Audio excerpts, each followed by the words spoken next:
Men. Alright, big man, you must be Bill McDonald. Hey, I am indeed. You must be Mr. MacArthur. Steve, please, there's no misters in this job. Please sit down. Well, first off, Stephen, I just have to say thank you so much for offering me this position. To be getting paid 30k at this stage of my career, something I never thought possible. No bother, big man. I mean, I needed the best, and if that involved getting you down from Inverness, then so be it. And looking at the contract, I'm not going to be working any Saturdays. Is that true? Aye, no Saturdays, champ. But tell me something, how do you intend on spending your Saturdays off? Well, this Saturday is obviously Valentine's Day, so I was thinking of taking my girlfriend down to Edinburgh for a meal. I'm afraid you won't be doing that, I'm afraid, Bill. You see, every week we have something on called the game, the football, Dunfermline Athletic. And we go religiously every week. Me, the guys for work, Big Ted, Constable Cranstoun. It's like a ritual, and I'm afraid you'll be doing that as well. It's going to be your life from now on. What? I didn't agree to this. I'm not going to be forced into doing anything I don't want to do. I suppose I better confess something to you at this point as well. See your wages? I lied about those. It's minimum wage. What? Minimum wage? I didn't move all the way down to fucking Dunfermline from Inverness to get paid less than what I was in a place I don't even like that much. Well, I needed a ruse to get you down here. Like I say, I needed the best, but I really don't have the money to pay, the wages you were expecting. Anyway, you got to look at it this way. You've now spent all that money on that big house in Dalgety Bay, the new car. I mean, you're broke. So I think the best thing to do is to sell up and move to my old flat, just right across the road from the stadium. It's a nice wee place, and it puts you right in the heart of the football. Now, I think the other thing you need to do is just mind that you're a fan of Dunphy now, and there's no getting out of it. You got to knuckle down, play the game, and do what's expected of you. And I'm going to give you a wee gift just to set you along the way. Your first Dunphy shirt, Just what I've always wanted. I'll see you in work tomorrow.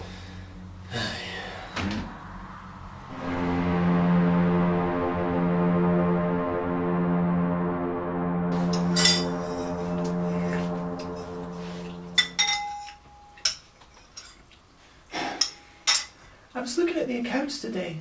I see you've cancelled the trip to Paris. Aye, what of it? Well, why? I needed the money. Well, what do you need the money for? I needed to buy a season ticket. What else will I need the money for? Okay. Well, how about next Saturday we go for a picnic? Just the two of us. No! Don't you understand? I have to go to the football on the Saturday afternoon now. I don't have a choice in the matter. What's happened to you, Bill? You never used to like the football. I don't like it now! I don't like it now. I'm sorry, this game's changing me in ways I can't fully understand. I don't want this football to consume you like it did my father. It already is. It already is. Let me tell you a story. After last week's game, we won 2-0, so MacArthur took us through to Cow and Beef for a pint. You know I hate cow and beef. I know I hate cow and beef. But I went anyway. I don't know why I went, but I did. We got pished. Once we left the pub, these kids came up to us. They must have been about 12 or 13, Wraith Rovers fans. They came up to us and they told us Dunfermline was stinky. So I beat the living shit out of them. I really battered those wee bastards into the ground. They deserved it for what they said about my team. That's the kind of man the football is making me become. You used to be such a nice person. The football's changing you and I don't know if I like it. What, you thinking about you? What about me in this? You think it's not affecting me at all? Well, stop going to the games. I can't. I have to go to the games. They're part of my life now, for better or for worse.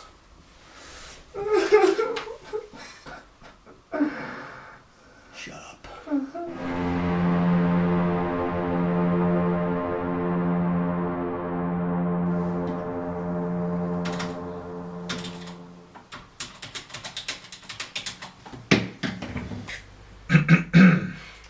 Will you have those reports done by Saturday?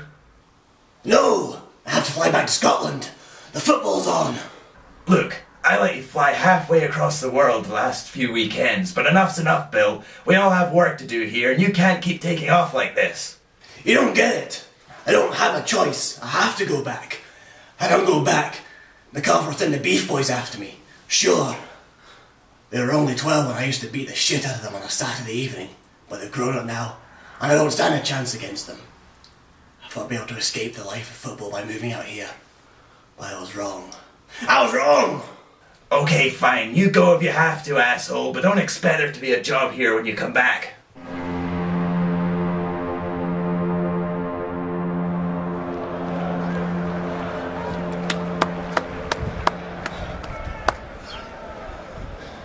You're fucking late. Kickoff's at 3:15. I make it 3:25. I know I'm late. Do you have any idea how long it takes to get back here from America? Well, maybe you shouldn't have gone to America then. Then again, maybe you had to. What do you mean? Bill, who do you think it was that gave you the references to go to America? You son of a bitch. You had no right to interfere in my life in that way. I had every right, and I'll tell you why. You see, I understand the importance of football. Your wife kens it. Even your unborn child kens it. But I needed you to ken it. I needed you to get the spirit. But I didn't even want to come back. The only reason I came back is you threatened me with the Beef Boys. You were going to send them over. Oh, you can fine well the Beef Boys when they've gotten past the security at the door.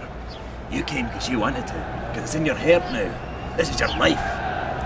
Ah! What's this? Fucker! You dick, you What game are you watching, Red? I can't help you. You should have gone to Specsavers. Fucking arsehole.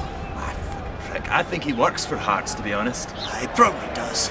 Wanker. Dickhead. So why did you choose me? I was just a young lad from Inverness. I didn't even want to come here. You offered me the perfect job. But it wasn't. It was all a lie to get me down here. For your shitey job that I didn't even want. Let me tell you a story, Chris. It's Bill. Sorry, Bill. Let me tell you something.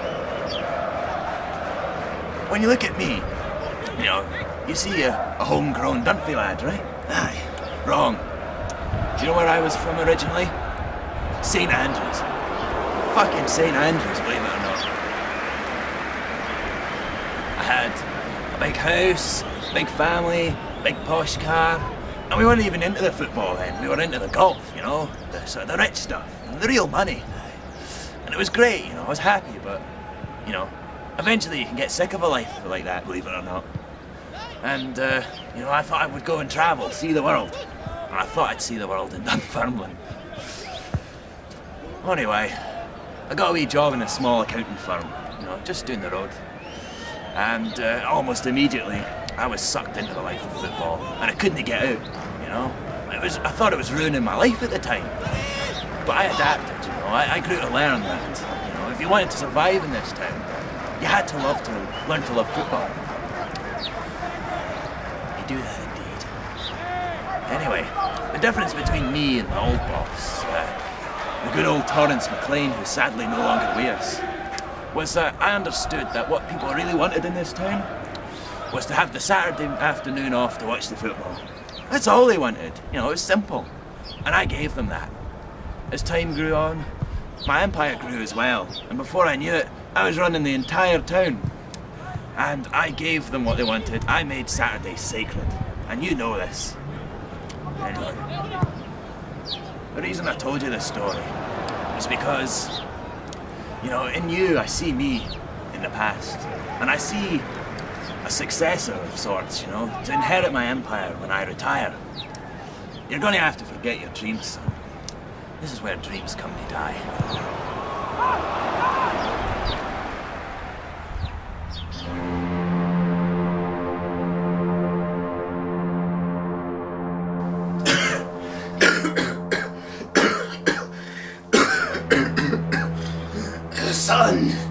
Son, get in here a minute. Aye, Feather.